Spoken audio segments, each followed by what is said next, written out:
Greetings, everyone. I'm about to share with you an interview that I did with the gifted writer, Elizabeth Cunningham, and in particular, discussing with her fiction series called the Maeve Chronicles, which traces the life of a maiden who grows up under the care of Irish mysticism with her mothers, who has this vision of this mysterious other that will become her beloved. And it's at a deep level the story of this young woman who becomes Mary Magdalene and in a deep and loving relationship with Jesus. So it traces them from their adolescence into their relationship with each other and what unfolds in the passion story and the aftermath. The 4 books are entitled Magdalene Rising, which is really about their upbringing and meeting of each other at a Druidic college. Then there's the Passion of Mary Magdalene, which really traces their experience together and guides you through many of the gospel stories through the perspective of Mary Magdalene.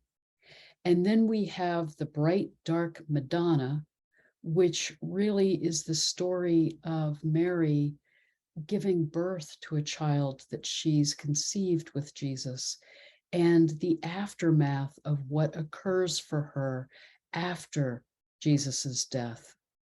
Then we have the Red Robe Priestess, which is about Maeve, Mary Magdalene's experience as the early church is forming, her experience and journey with her daughter Sarah, and finally her return to the Shining Isles off the coast of Ireland where she was born. So it's completing her life's journey. Why I'm recommending these books to you, first of all, they're exquisitely written, but second of all, it ties in with some of what I was talking about in my last video, which is as we're in this time of moving into the age of Aquarius and the new paradigms of this age, we're needing to heal from the trauma of the past. And as I discussed in that last video, we're needing to reclaim and remember the wisdom of the ancient sacred feminine coming from the age of Taurus. We're needing to rebalance the meaning and intentions of the age of Aries when we moved more into that understanding of ourselves as individuals and our capacity to explore the world and to take initiative and move in new directions. We're needing to reconnect with the wisdom of the age of Pisces. And in particular, the teachings of Jesus, Buddha, and others at the outset of the age of Pisces, who were guiding us in remembering our capacity to connect with cosmic consciousness, to connect with the divine within us, to remember that we are immortal souls having an earthly experience. And those teachings of Jesus and Buddha and others at the outset of the age of Pisces were helping us to let go of some of the imbalances of our explorations in the age of Aries, to come back into the capacity to dissolve our egos, be a part of a purpose larger than ourselves, and to remember the meaning of unity consciousness. I think these books by Elizabeth Cunningham are masterful in helping us to reconnect with some of the deeper themes and meaning of those teachings of Jesus. And it's particularly powerful that the books are guiding us through the eyes of Mary Magdalene and helping us to see the way in which, in their relationship with each other, Jesus and Mary Magdalene were reweaving that wisdom of the sacred feminine and the sacred masculine, which is a critical part of what we're needing in our own healing journeys to move into these new paradigms of the Aquarian age. These books are really powerful in exploring in the art of storytelling the deeper meaning and themes of those teachings of Jesus, and guiding us to understand the deeper mystical roots of the age of Pisces. They're also guiding us in a profound way to see themes of the trauma that we have experienced in the power over dynamics and hierarchical dynamics that were still coming through into the age of Pisces from the age of Aries, that is a part of what we're needing to heal now. So let me now take you into my interview with Elizabeth Cunningham. Blessings.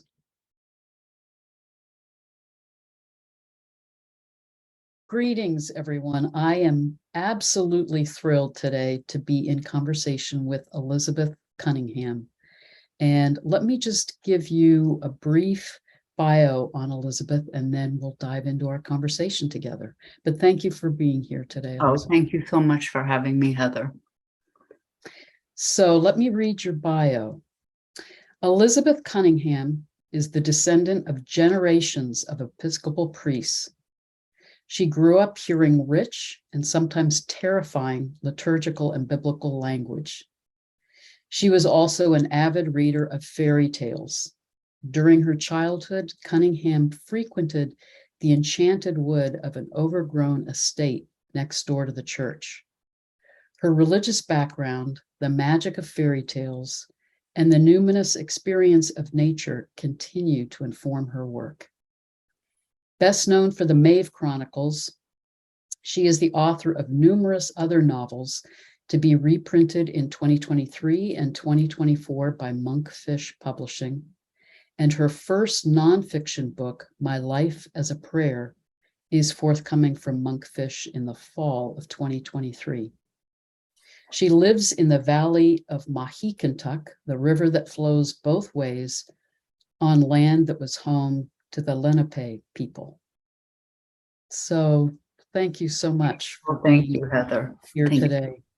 Yeah. So as we begin our conversation, I would love to start with just hearing more about this new book that you're currently working on, My Life as a Prayer. Yeah. Never thought that it is my first nonfiction book. I had finished the draft of a fairy tale, which I am now revising. And I have been praying for a long time in a variety of formal and informal ways. And I thought about the fact that if you say that if you write, you're a writer, if you work, you're a worker, and if you pray, you're a prayer. And so I like the idea that you not only pray, but you are a prayer. Your life can be a prayer. Everything you do can be a prayer. And the fun of it is that that gave me a way into memoir. I've attempted that before, but this way I knew, okay, so I'm going to tell the parts of the story that are about that frames it. So I told all about growing up in the churchyard with the magical wood next door. I told different parts of my life. I was a Quaker. I told stories from my adolescence and my college years and then my discovery of the goddess, or rather her discovery of me, or her reclamation of me, you might say.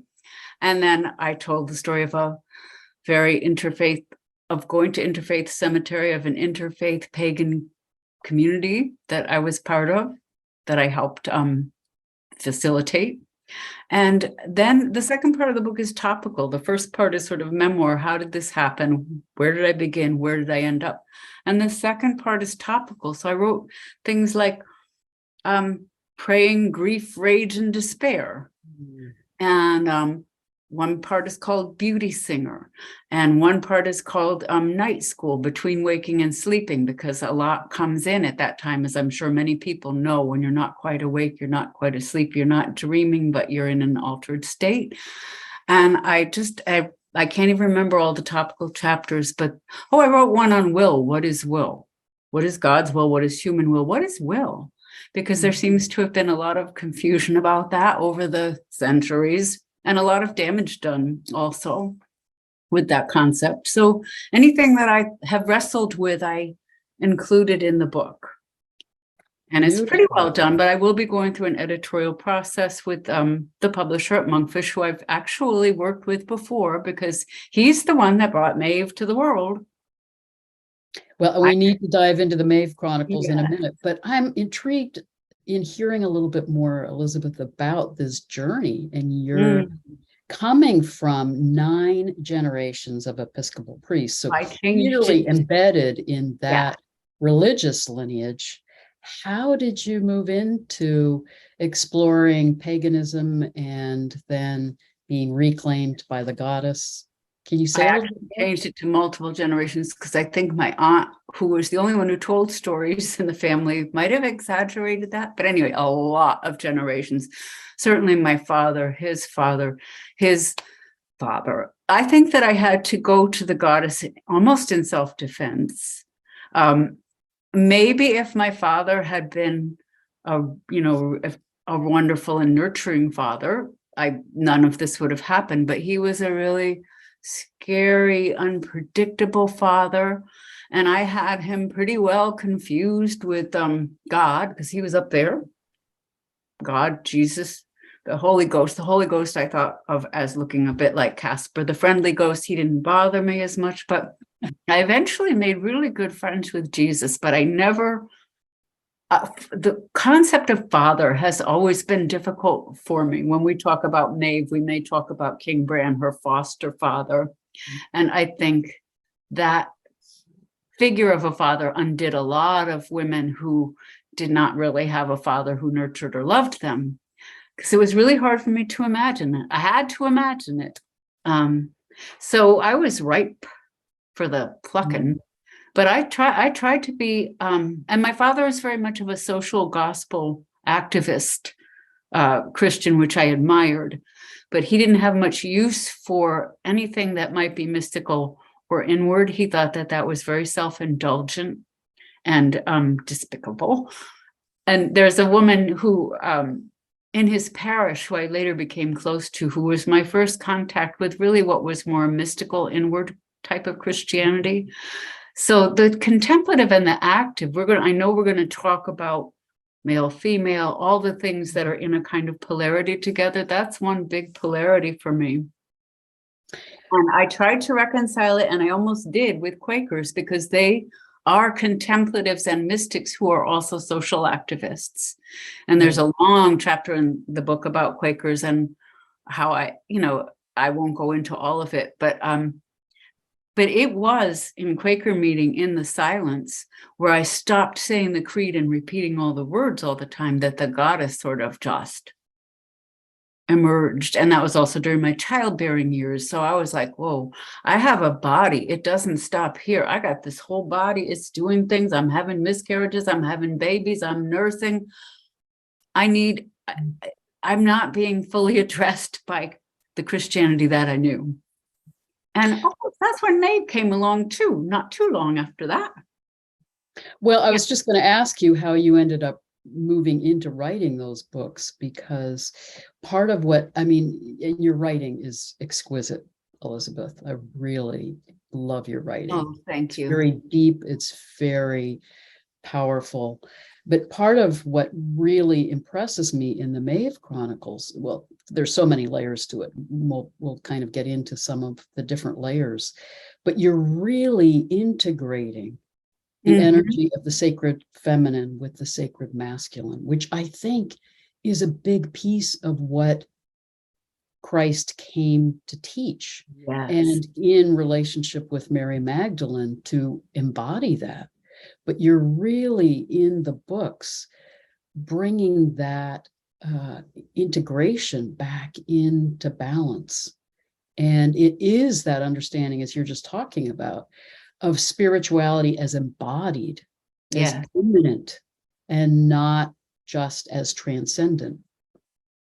I think you were living it, and then you were writing it. Yes. And I think you almost answered that you almost answered your own question about why or how. I mean, there's a lot of different stories to tell, but when the goddess first came to me, I wanted to just explore her. And I didn't even know there was other people doing it, but I found them. And at that time, people were talking a lot about the maiden, the mother, and the crone, and people were rediscovering and reclaiming myths. And I was just like, yeah, bring it on. But I started to miss the incarnation, the story of the incarnations. Like, yeah, Jesus had feet, he had bad days, he was in bad mood sometimes, he suffered. And I'm like, I need my goddess to do that too. I need a goddess who is going to walk the earth. And it's not that there aren't goddesses who do that in a lot of stories, but I just needed her to be very specific and very incarnate and I wanted her to do, there's another balance, human and divine, which of course we're told that Jesus was both. And in Maeve's opinion, we're all both. Yes. So that's part of what she embodies is, not only are women also, they have an apotheosis too, but all of us do. We're all sitting here incarnate in our bodies and going through our lives and stumbling and, being caught up. And yet we all have those moments of expansion where we see something bigger or see how we're connected to everything. So Maeve came along and said, yeah, I'm in. I mean, part of, my research and what I've been immersed in over the years is really exploring more ancient pre-patriarchal cultures. Yes. And if you look at our human history prior to this last 5,000 years, we come from cultures for tens of thousands of years who honored the Great Mother, the Great Goddess, that understanding of spirituality as immanent, as embodied, as in the sacredness of the earth and in the cosmic consciousness that births and holds and nurtures all that is. And coming out of those traditions, and you associate Maeve with and the Irish goddess Maeve certainly has this very strong. Oh, she certainly does. Yes, that was Maeve's sex education, was meeting Maeve of Connaught in her dream. But you also associate her with Isis and the lineage of Isis, which holds that profound understanding of sacred sexuality as a path to spiritual expansiveness and an honoring of embodied spirituality. I had a longing for that. Yeah. I had a longing to see that expressed. That's part of what I was missing in the church. It's like, no, it doesn't. Like everything below there is something that's a problem. But I wanted it to be an expression of the divine, like you're saying. And part of what comes through with Maeve that I think is pretty extraordinary, she's coming out of that lineage of the understanding of sacred sexuality, and you really write beautifully about the sacred sexual relationship between Jesus and Maeve, or Jesus and Mary Magdalene. But you're also showing how she's now in the patriarchal period, where there is this split between there is already, that's spirituality and embodiment. And so she, part of your writing is where she gets enslaved by a Roman family, and she ends up moving into using sexuality in that cultural context and the whole life as a whore. But she still is carrying that deeper understanding of the healing power of sacred sexuality. That's how she survives that period of her life, because she was as this very the child of 8 warrior witches, who she has no problem with self-esteem. A lot of people are like, oh, I wish my child had been like that. But it was important for me to have Maeve encounter things that she could not control. And so she had to look deeper for where is her power, where is her integrity, because she was enslaved like so many. And it was important to me to acknowledge that, because so many people today are trafficked. They have no agency. So I wanted her to have that experience too. And it's within that experience that she starts finding that part of herself that can go on to be what she calls a holy whore. So that means now people can read about it, and have been reading for many years now, about this unconventional depiction. But it is beautiful. And one of the things that really impresses me in your work is your depth of understanding of trauma. Yeah, I have a little experience with that. Yep. So you really weave in to both in Jesus's life experience, not only their humanity and their divinity, but how they work through trauma. And it's really extraordinary how with Maeve, Mary Magdalene, you show her in these very traumatic experiences, but how she's able to hold on to a deeper sense of herself and her own spirituality in the midst of the experiences that she has, and the way in which she then emanates that healing energy and love wherever she is, even when she's enslaved. And I forgot that she actually does, but even before she's a slave, as you know, she experiences extreme trauma. And then I don't know that I really expected that there's a whole story of the woman who eventually buys her from the brothel and was very oppressive to her. I call her Maeve's frenemy now, but she was Maeve's enemy, and she was awful. And she was also a victim of trauma. And so and Maeve somewhat reluctantly has to love her and be her healer, but without ever making it sort of sanctimonious and righteous. She's just like, okay, this is what I'm doing now. But there is a whole story of sexual trauma, more than one story of trauma, and Maeve moving from being the victim of it to becoming a healer. Yes. Say a little bit more about that early trauma in relationship with her father, because that's a really powerful part of the story. Yeah, I don't want to do too much plot spoiler, but basically, one thing that people love about Maeve's mothers is that they have one of her conflicts when they're both teenagers, her and Jesus, is he says there's one truth, and she's like, what? Because her mothers are storytellers, and she's heard dozens and dozens of stories of her conception on the Isle of Women, how it happened. Was it a shapeshifter? Was it a seal? Was it a stag? Was it a god? Was it Manannán mac Lir? All these versions are acceptable to her and her mothers. They just didn't tell her what actually happened. So when the one truth. So when she goes, leaves their island to go to what actually was a historic Druid college on the Isle of Mona, and encounters the man who is her biological father, she has no idea who he is. And he's also completely traumatized. So I realized that part of his trauma, maybe part of trauma is having no agency. It just occurred to me that he, and so it comes down through the generations. So or the way in which it gets perpetuated, it gets continually passed on generation after generation if it's never really worked consciously and healed and resolved. Yeah.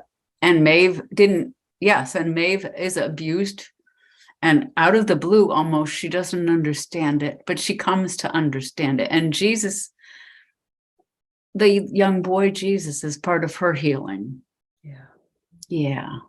And that's part of what's so powerful in the books, because you see in their relationship how they're able to share their trauma, their stories with each other, and hold that in the context of their love for each other in a way that ends up being healing for both of them. And neither one ever has to say, okay, I capitulate or accept your version of reality. They hold their distinctness even as they have union with each other.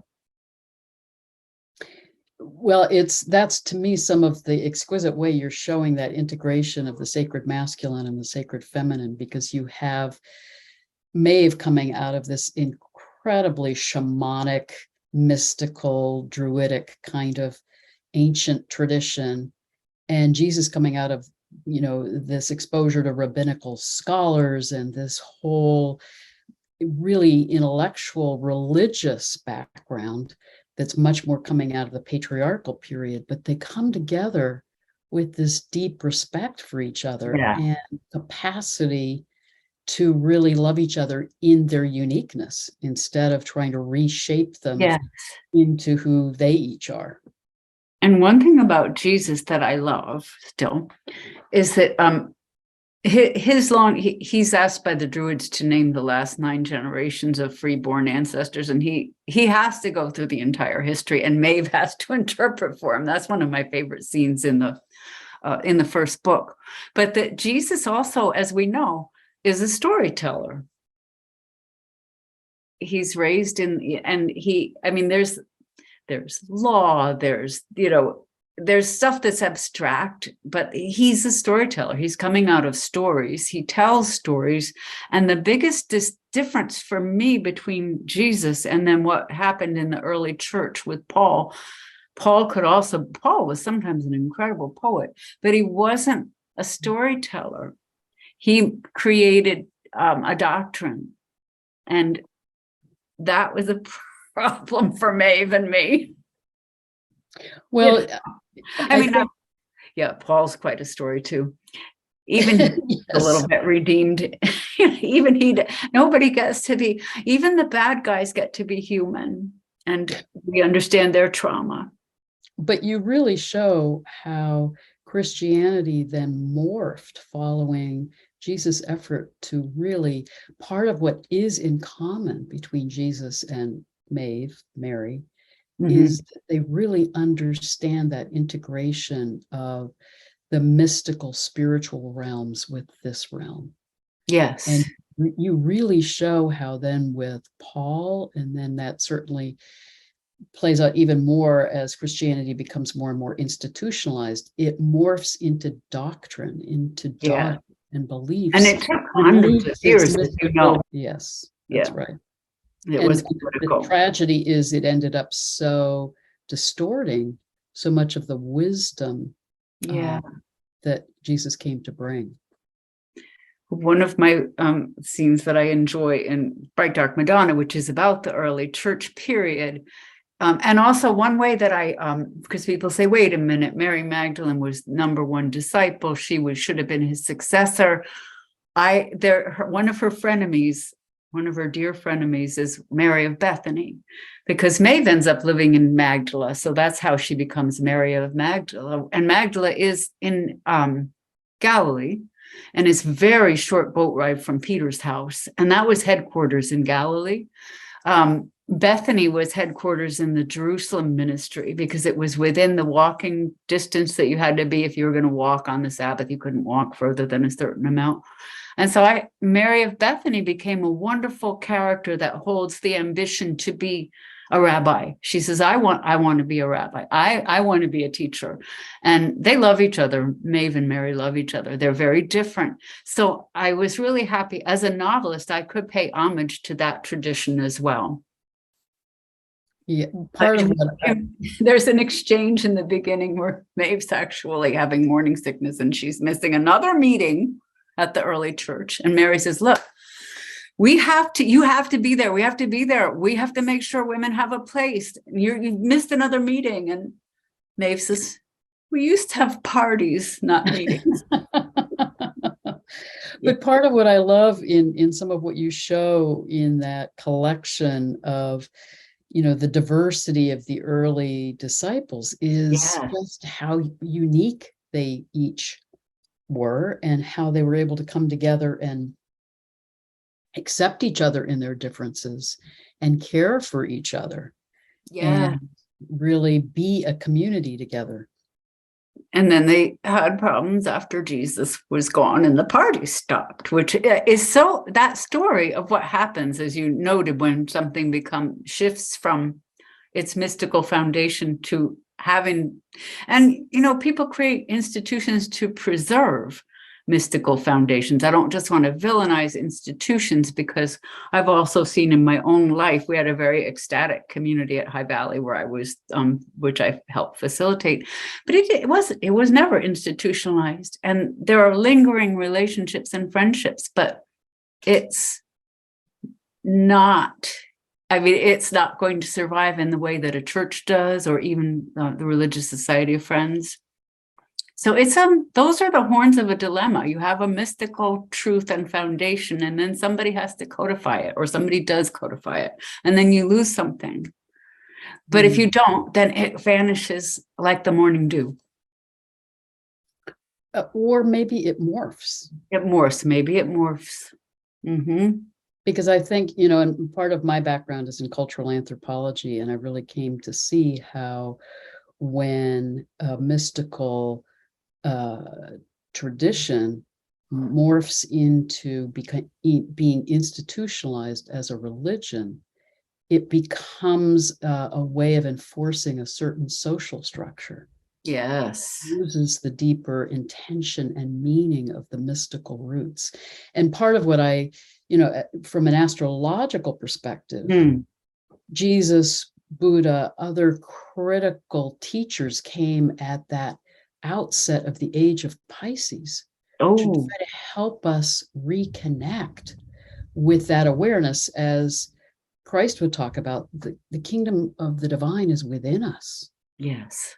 And that we all have that access to connecting with those other realms, and that the divine cosmic consciousness is all around us and is within us. But when it becomes codified and institutionalized, it often loses that deep sense of relationship that we each can access within ourselves to cosmic consciousness. And then somebody usually ends up having to be oppressed too, unfortunately. Yeah, it turns into a power over hierarchical dynamic. And I mean, your connection with the divine is mediated by someone else. Yes. And, the history of Christianity is pretty distressing from when you think of its origins, and then how it spread, and, all the things that we know that are just coming to light today about, like the boarding schools where Indigenous children were taken so that their culture could be destroyed, and they could be destroyed. And they were. And I mean, the Pope just apologized for that.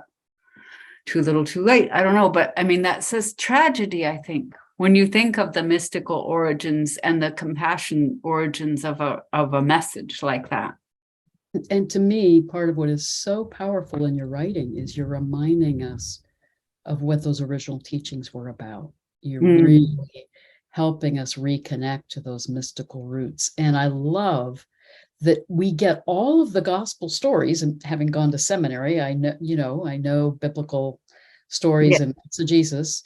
So you take us through all the gospel stories from a woman's perspective. Yes. And when you ask what brought me to write that, that's exactly what I needed to do. I needed to tell the stories again from that perspective. And it really reshapes the whole narrative. Mm-hmm. It was a lot of fun telling some of those stories. I mean, I just had so much fun with telling the story, so that some of that mystical heart is there, and the awe and the reverence is there, but also the irreverence. That was important to me, because Jesus had a great sense of humor, I think. Well, and part of what you show with their parties is that sense of joy on the earth plane.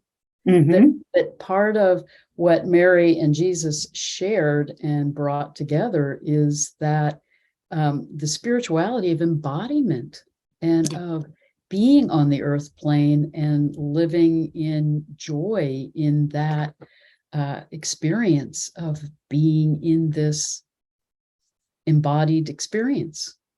Yeah, in Temple Magdalene, which Maeve founds as her own holy whorehouse before she gets back to Jesus. And Jesus spends some time there.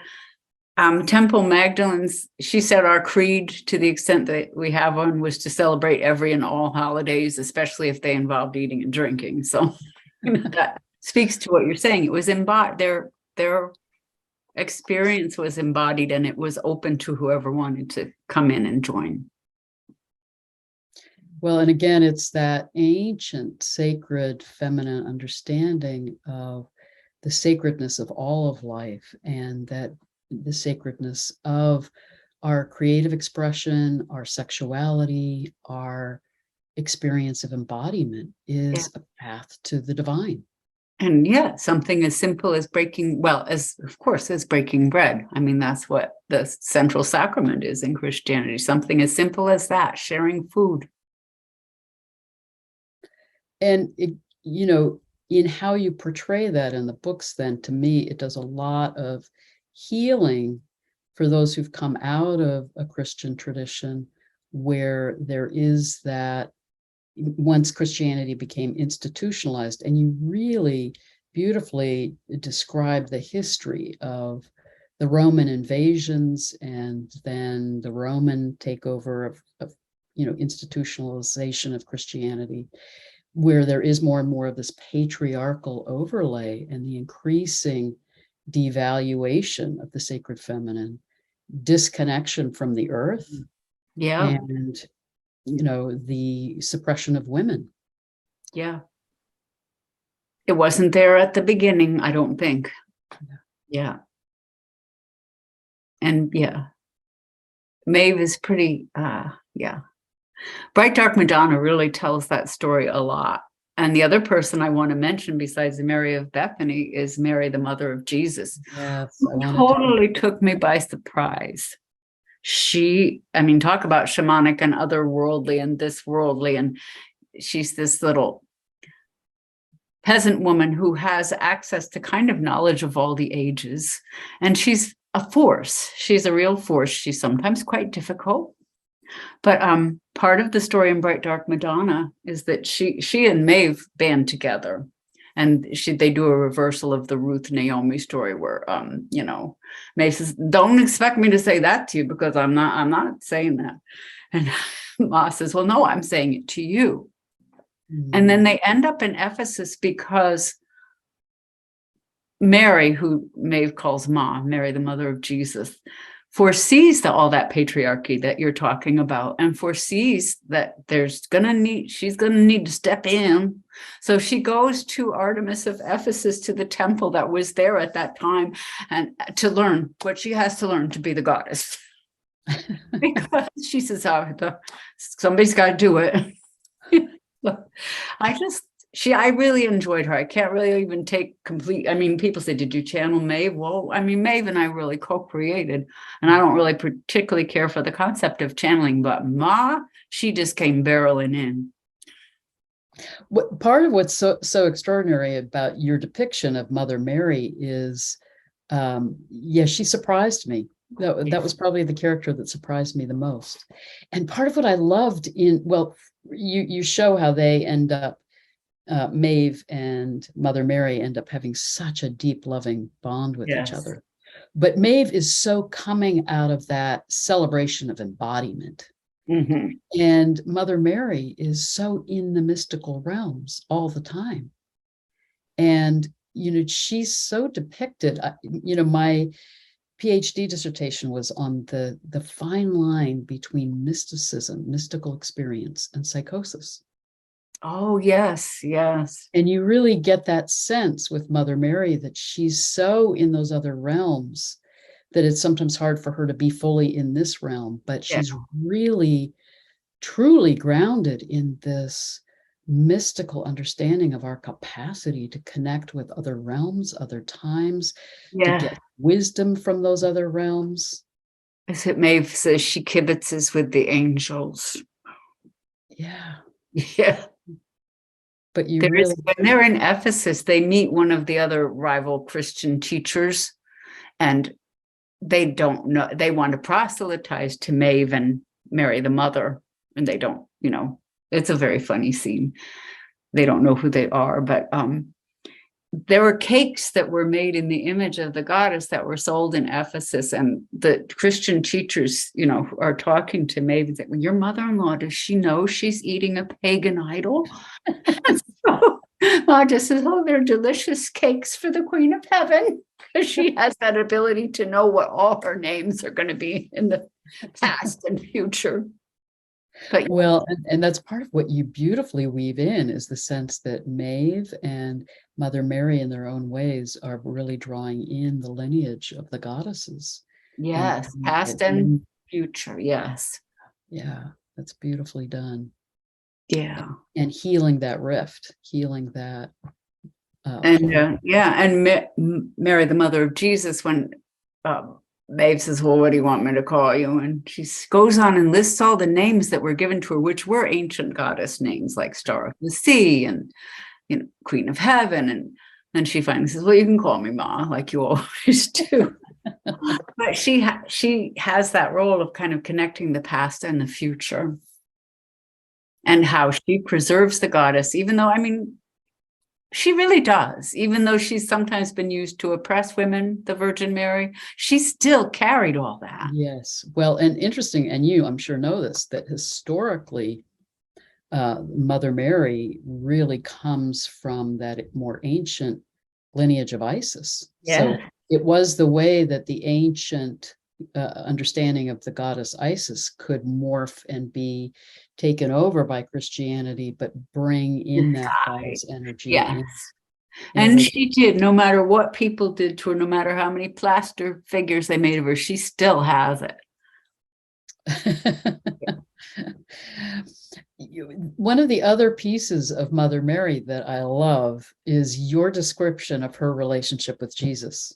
Yes. And from my perspective, you so beautifully depict his profound spiritual nature and his incredible humanity. But in particular, that really comes through in Mary's descriptions of her son, which, yeah. Can you say a little bit about that? In that same scene where the Christian teachers, when they finally realized that she knew Jesus, or who she was, well, what was he like when he was a child? And she says, a brat.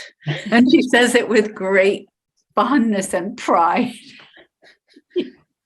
But it is that, and you really depict Jesus as often this rebel who isn't fitting in the conventional ways of doing things. But again, there's really a strong sense with Jesus and Maeve, Mary Magdalene, their integrity in seeking to follow their own soul's path. Yes, they do that. And it really, to me, so speaks to how we're all immortal souls. Yes. Into incarnation to learn, to grow, to evolve. And we're meant to really listen to, the wisdom of our soul self to guide us and how to be in incarnation. And you really show how both of them, in their different ways, tune into that. And they have to make these choices that are so hard. What you're saying just reminds me of, you'll read this in the new book too, my little piece about, I was one of those kids that grew up reading the Narnia books. Yes, me too. So, and then I found myself writing about a particular scene and asking myself, why is this scene so strong for me? And it's the scene in Prince Caspian where they're lost trying to get to the camp that they need to get to. And they've lost their way. And Lucy sees Aslan, who's saying this way, but she can't, the others don't want to go. They can't see him.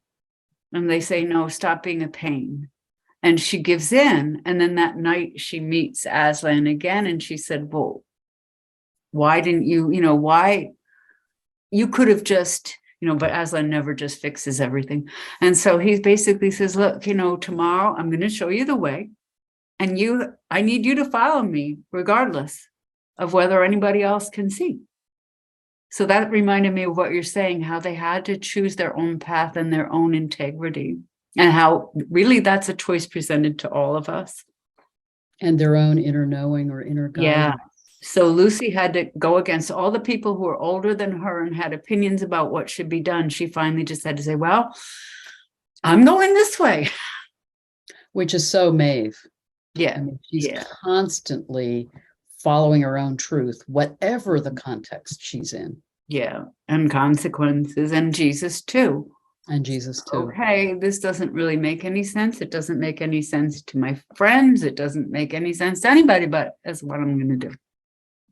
You know, one of the other things that I found really powerful in the books is how you depict with both Jesus and Maeve, Mary Magdalene, their incredible, attunement, connection to the spiritual realms, to the guidance coming to them in those intuitive or more mystical ways. Yeah. Also show the times, the dark nights of the soul Yeah. they both go through, and how they have to, in those moments, still choose to Yes. hold on to that faith and that connection.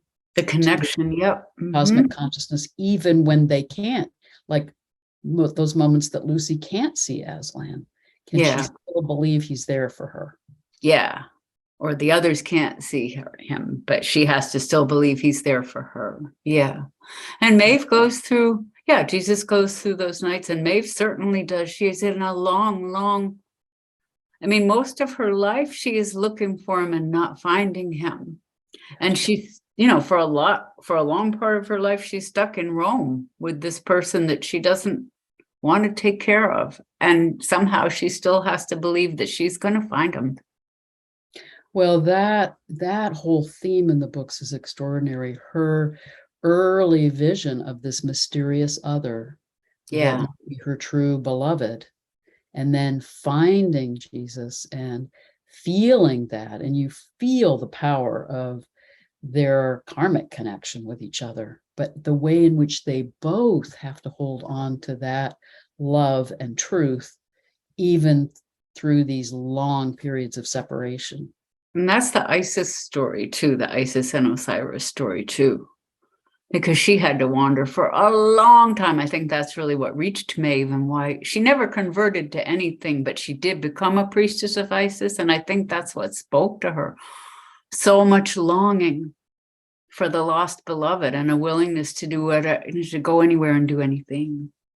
You also weave in with Maeve the aspect of Isis that is the great healer. Yes. Oh, yeah. Isis literally remembers Osiris. Yeah. And I love that word, remembering. Back together. Yes. And that's one thing that remembering does. And as you were speaking about trauma before, one thing that happens in trauma for at least a while is the inability to remember. Often that happens in trauma. So part of healing is remembering. Yeah, I just a few years ago wrote a book with Christina Lee on healing from trauma, and a lot of what the book focuses on is how trauma can lead to these split off parts of ourselves, and that to heal we have to remember, claim, bring back those wounded parts in order to come back into wholeness. And that really is the story of Isis and Osiris, and of Jesus and Maeve. Yeah, it's beautiful. Yeah. Before we stop, tell me a little bit about how people responded to those books, because I would think, they're so powerful in really bringing that healing energy together of the sacred masculine and the sacred feminine. Well, I think it must have been provocative both for those coming out of a more conventional Christian background, but also some of those coming out of a more earth-based spiritual or pagan tradition, but you're really weaving the two together. Yeah. And I think most people got that, most people who read the book, because readers are self-selected in a lot of ways. In some ways it's a writer's fantasy that, this is going to be so controversial, it's going to be a bestseller. Well, it never was. It was a grassroots phenomenon. So I didn't really, apart from a couple, the only difficulties I ever had were there were people who hadn't read the book who thought I should not be writing fiction about the gospel. I should not write fiction about holy people because I might mislead them. And the other people were like the people that were more of the New Age channeler types. Well, I channeled her, or so-and-so channeled her, and that's not how it happened. So in some ways it was like literalism on both sides, but that was very peripheral and marginal. Mostly my experience has been that the people who read the books and love the books, Maeve is their friend. And I think the thing that I'll be always really happy about is that, because this doesn't happen all the time. I like all the books that I've written, but Maeve doesn't just stay in the book. She goes off the page and she hangs out with other people, and she lives off the page. So that's the most exciting thing to me, is that there's a character. I mean, you think of someone like Tom Sawyer or Huck Finn. I mean, they become who they are beyond the story, and she is who she is outside of the pages. Except I do like to warn people, if you say, what would Maeve do? You might get into big trouble. Like she always did. But I think she feels like a friend to a lot of people, and that makes me really happy. Well, part of what's powerful about that, Elizabeth, is, first of all, you really trusted your own path with writing those books. Yeah. And you have a lot of the characteristics of Maeve, that's for sure. I modeled myself on her. But the other thing that I think you're saying is that I really felt reading those books that Maeve really resonates with this deep archetypal energy. She's an archetype for sure. Yep. And that part of this time, as we're moving into the Aquarian age, is about the reweaving of the sacred masculine and the sacred feminine, so that we as humanity can heal and come back into balance, come back into right relationship with the earth and with each other. And when you, and I really believe that some of those who are going to be the pioneers guiding us into the new paradigms of the Aquarian age are writers, artists, musicians. Ooh, wow. Okay. Because you're tapping into that archetypal energy that we have within us, but have forgotten for 5,000 That means a lot to me. Yeah. Activating it in us. When you come from someone like, you know, what was instilled with me by my father, it's still hard for me to think that writing is more than frivolous and self-indulgent. So thank you for that. Like, that is service. It can be service, because service was very narrowly defined for me. And I thought, well, I don't do anything. But thank you for that.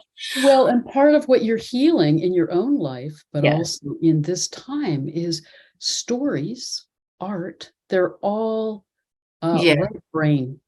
And the other aspect of moving into the Aquarian age is we are needing to rebalance our left brain ways of being with the right brain. And the right and writing does, storytelling does that. Intuition, storytelling, art, the ways we tap into those other ways of knowing. So in your fierce commitment to that and willingness to write that and show how those energies can reweave with each other, it's archetypally guiding us to remember. And I suppose that's what, you know, you get, if you're lucky and if you show up for the muse every day, sometimes you get tapped on the shoulder by one of those archetypes.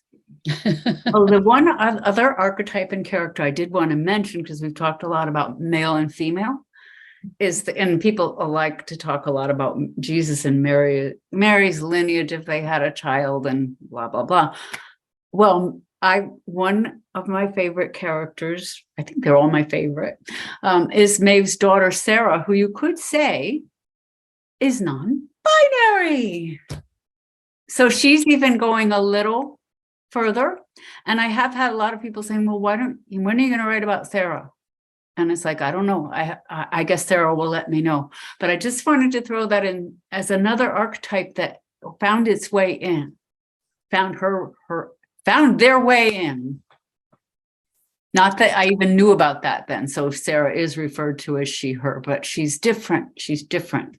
Yeah. And she too dares to follow her own path. She sure does. Live her own truth. And you really show some of that challenge between the mother-daughter in their relationship with each other, but how they end up big archetype. Mm-hmm. Heal that and really honor each other in their differentness. Yes, yes. And that was an important part of the story for me. And that sort of taps into Demeter and Persephone also. How do you let your daughter go and be who she is and rule in her own realm? I know some people see that's a whole other thing. That's a whole other subject. Persephone, was she just a victim? Was she just abducted? Or did she have to go and make some other realm her own? big mother-daughter questions. And yeah, it's about mothers letting their daughters and sons be on their own journey, knowing And that, Maeve also sought her for 7 years. So it's like both as a mother, you both have to let go and say, I'm always going to be here. yeah. There's nowhere you can go that I won't be there for you. Which also, from my perspective, is what even through the patriarchal period, the Great Mother has been saying Yes, to all great of us mother. in humanity. Yep.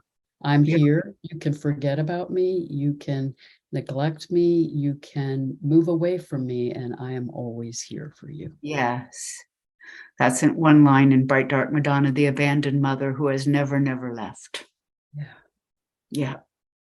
Well, thank you. That's Thank a you, good Elizabeth, note. for your Yeah. writing and all that you're bringing through in your work to help Oh, us thank heal you so much, and help Heather. us remember our wholeness.